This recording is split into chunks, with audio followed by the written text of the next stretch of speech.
Hey Capricorn, this is your read. So let's see what Mama Universe has in store for you guys. Alrighty, so Universe, what messages do you have for Capricorn?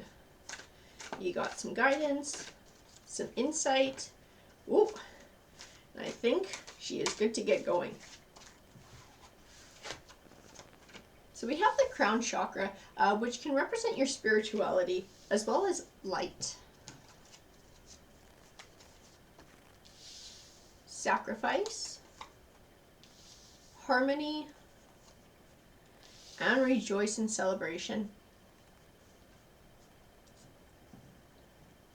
So I feel like we're going to be talking about, in part, positive rewards coming your way from the universe. I feel like harmony, rejoice, and celebration, and light speak to that as well. I feel like sacrifice is speaking to the journey that it took to get there. I have material and spiritual prosperity, mental conflict, transformation, the third eye chakra, which can represent your intuition, and spiritual union. Oh, so definitely love in this read. I feel like it's just more than love. I feel like it's just success we're going to be talking about. That mental conflict is definitely tied into some of the challenges you've had to overcome on this journey.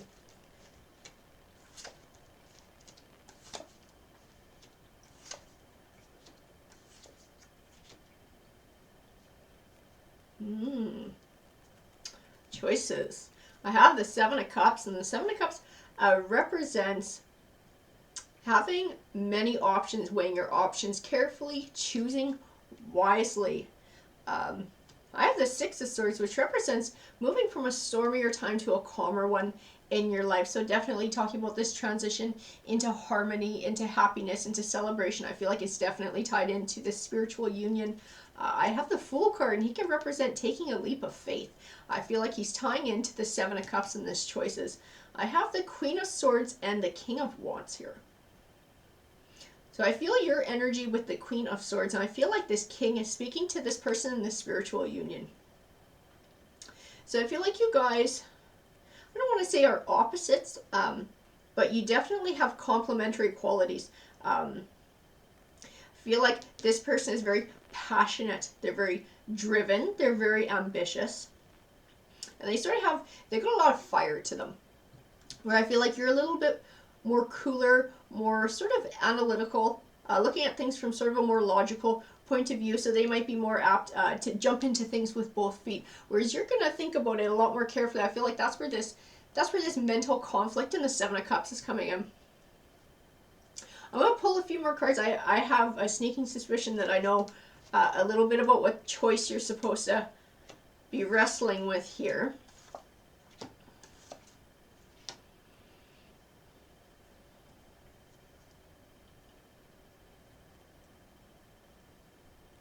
So, I have the Queen of Wands over here. I feel like this king is asking you to become his queen. I feel that's what the cards are speaking to. I have the Four of Swords, which represents taking time for reflection and self-care. I feel like it's definitely tying into the way that you make choices. I think you make choices very carefully to begin with. You never do anything spur of the moment, which I feel like this person is more that kind of person. I have the Ten of Wands, which can speak to feeling overwhelmed or overburdened. I feel like it's just tying in with that mental conflict and being unsure of which way to go. I have the Eight of Wands, and the Eight of Wands speaks of swift change, but it's very positive change. I feel like it's tied into this harmony, this spiritual union, this celebration, the material harvest, or prosperity coming over here. I have the World card as well, and the World card represents positive things manifesting for you in your life, and it's ones that you had to go out and earn. So I feel like it's tied into the sacrifice card. I'm going to pull a few more here.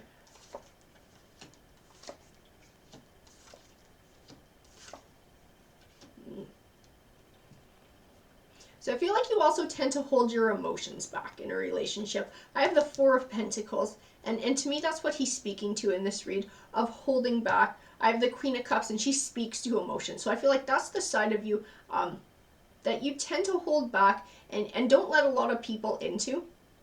I have the Tower card, and the Tower card can represent an unexpected or sudden ending. I feel like this is your fear, and this is why you hold yourself back, because you're afraid of this happening. But the Six of Pentacles speaks of an even give and take. So if you expect somebody to open up emotionally to you, to let down their guard, to be vulnerable with you, I feel like the Six of Pentacles is speaking that you need to do that in return as well. And I see lots of positively aspected cards with this person in your life. So I feel like if you're going to let down your guard with anyone, this is going to be the person to do it. And I feel like that Fool card is speaking to you need to take a leap of faith. At some point, you're going to need to take a chance. I have the Wheel of Fortune card, which also represents your fortunes changing for the better. So very positively aspected. Being able to open up to this person.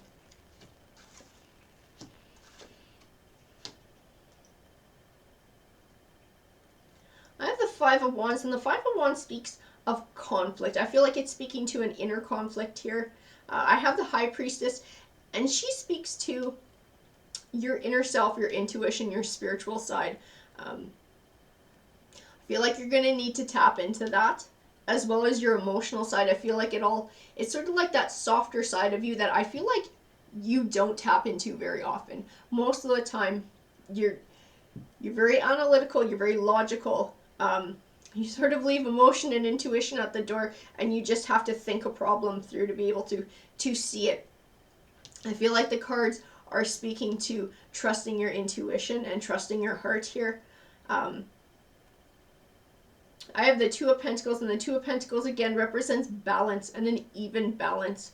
I feel like it's speaking to an even balance in your life, because I feel like being able to build this deep emotional connection with someone by investing in them emotionally, by being vulnerable, building that bond, I think that is what's going to get you that balance in your life. I have the King of Pentacles. I see the word rich when I look at the King of Pentacles.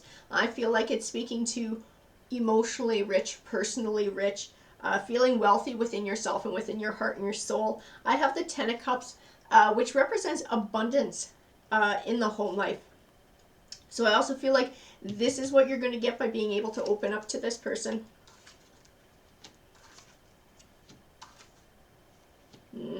I have the Devil card here. To me, the Devil card is all about fear. It's about fear of repeating the past. The Six of Cups can speak to someone or something from your past coming back into your life, or repeating the same mistakes of the past, or letting the past go. To me, it speaks of these past hurts, and you're afraid of it happening again if you open up. But I have the Page of Wands, and the Page of Wands represents good news, and I also have the Nine of Cups, which represents emotional abundance. So I feel like the only way that you're going to be able to obtain this kind of emotional abundance, the Ten of Cups, that abundance in the home life, is by being able to let go of the past.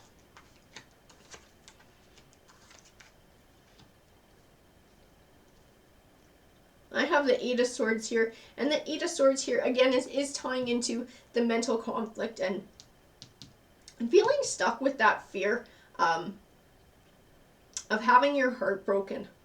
Because I feel like that's definitely what it's speaking to, being trapped in that fear and having trouble finding your way out of it. I have the Star card, and she represents clarity. Now, one of the things about this Eight of Swords is it also speaks of finding your way through this and a possible solution. It speaks of looking at your situation from a different perspective, and sometimes taking emotion out of it. And I feel like because you're a fairly logical person, I feel like this is a good idea for you to do, to be able to step back from your fears and look at your situation from that logical point of view, and being able to see the benefits that would come from being able to let this new person in, being able to bring your walls down and emotionally invest. I think that's where your clarity is going to come from with this Star card. I have the Ace of Wands, and the Ace of Wands is all about new beginnings. I feel like it would give you a new beginning in life. It would open up an opportunity for this love to deepen, to have that harmony, to have that rejoice and celebration. I do have that transformation card. So to me, that speaks of this changing your life being transformational to you and giving you a new outlook on life. I have suffering in silence, foundation and achievements, and I have the chakra card that deals with your emotions and your desires. So I feel like that suffering in silence is speaking to your tendency to hide your emotions from others and not let other people in emotionally. And the chakra card is definitely speaking to being able to open up about those emotions, about those desires, being able to let your walls down and be vulnerable with this new person. I think that is going to be setting yourself up for a solid foundation for a happy future. Alrighty guys, that's what the cards said to me. I hope that you enjoyed the read. If it resonated with you, please let me know. I love hearing about it. And if you're not already part of our community, we would love to have you here at Tarot Harmony. So please feel free to like or subscribe. Take care.